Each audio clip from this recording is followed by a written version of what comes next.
lovelies, welcome back to Crazy But Not Dangerous. I'm Shorty Vaughn, and today I've been out in the garden and I picked a big old bunch of rosemary, washed it, and now we're going to do some things with it. Smells amazing. Think it's a great color. Shorty Vaughn, what are you going to do with all that rosemary?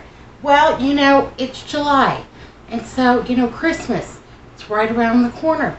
So I'm going to do a few things for me, and then I'm going to make a few gifts for, you know, friends, family, neighbors, that kind of thing. This is going to be one of my ingredients. And it's super economical because I can make a very considerate, thoughtful gift, useful and purposeful, for pennies. Yeah. And it'll go over big. It always does. Most of the time, I give lemons from my tree as a gift. People love that. This will just be a little something extra. Yay, hooray. All right, let's get down to it. Okay. So I have my handy dandy dehydrator here. And my racks and trays and all of that good stuff. And some of these are very small.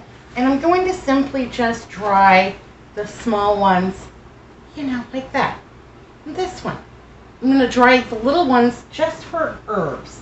And those will be just bottled in a little, you know, a little jar to give away. And they will be super yummy and delicious. And I'll put them through my spice grinder, you know, the zzz, zzz, zzz, so that they are like a little ground rosemary. Because people often have a, you know, it's a little woody, you gotta fish it out of something, but if it's all nicely ground, you know, you just put a little pinch in. It'll be okay. Alright. Got some more. These don't take long to dehydrate at all, and if you don't have a dehydrator, rosemary is a great herb to dry. I would just go ahead and gather up, you know, a large bundle full, just like that. Maybe tie a little rubber band around it or a piece of raffia, hang it upside down. Just let it dry naturally over, you know, 3 or 4 weeks. It'll be just fine.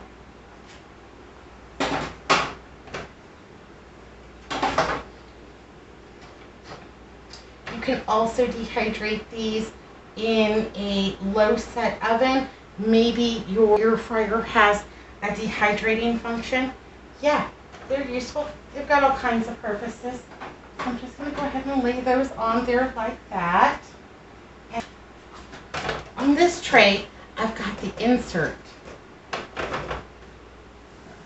And I also have a little crock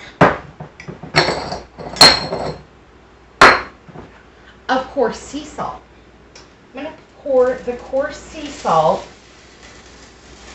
all on here.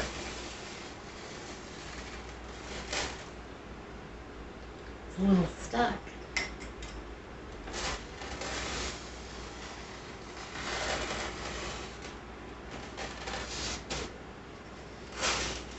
There we go.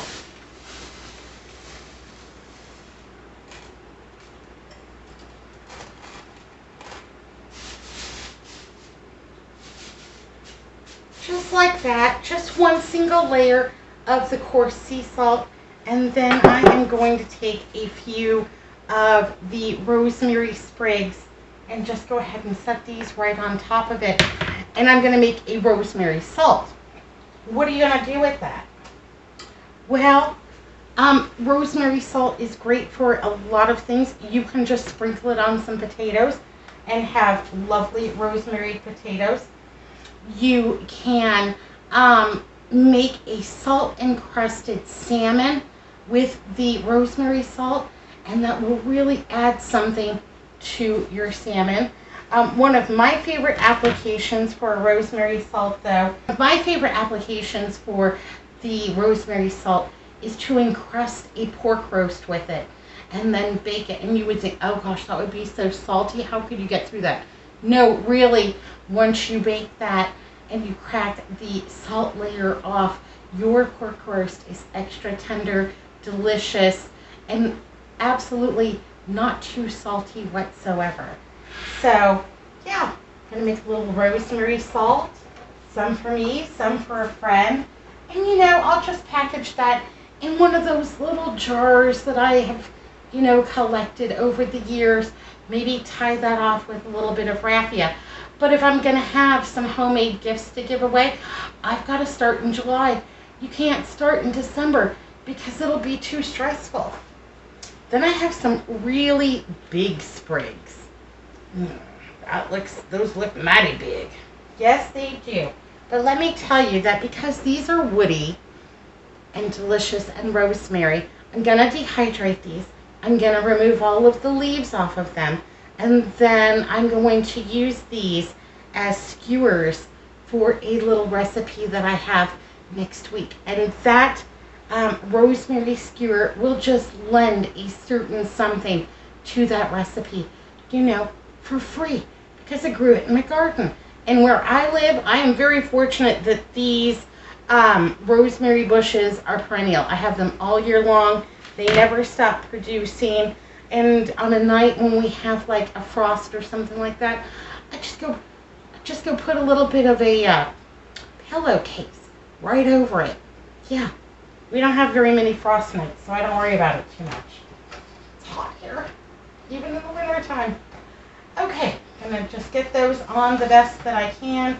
Scrunch them all up as needed. Lost a few over here. There we go. I think those look terrific. They're going to be my little skewers for next week. I'm so excited. Yeah, rosemary does really well in Arizona. You don't have a rosemary bush. Maybe you're walking by and you see a neighbor is growing one. Let me have a little bit of that. Or even maybe you go ahead and you get a rosemary bush. Leave it in a pot. If you live anywhere but here, leave it in a pot. And when it gets colder, just bring it inside, put it in a really sunny windowsill. Reduce the amount of water that you give it over the winter. Don't not water it, just a little bit less. And it'll just, yeah, right back. Put it outside in the spring. It'll be delicious. I'm going to dehydrate these inside because I want my house to smell amazing. Another thing that you can do is maybe you're making a tea collection for someone and you have saved some of your dried mint leaves. You can also just save some dehydrated sprigs of the rosemary and make a rosemary tea. It is great for congestion and digestion. And it's just delicious. You need only like half of a sprig and some hot water to make a delicious rosemary tea. I'm not a doctor. I don't even play one on TV or YouTube for that matter. But these, yeah, you're feeling a little congested, you got a little bit of a cough, a little rosemary tea, a little lemon, a little honey, fix you up. All right, I'm going to go ahead and get my little lid on here, and then 95 degrees for herbs. I don't want them to dehydrate too fast. I certainly don't want them to burn. What else? You could take the rosemary leaves right now and you could put them into a little bit of olive oil and make an infused oil for someone. That would be delicious. Just a lot of things you can do with your rosemary. Or maybe you're growing a little lavender in your yard.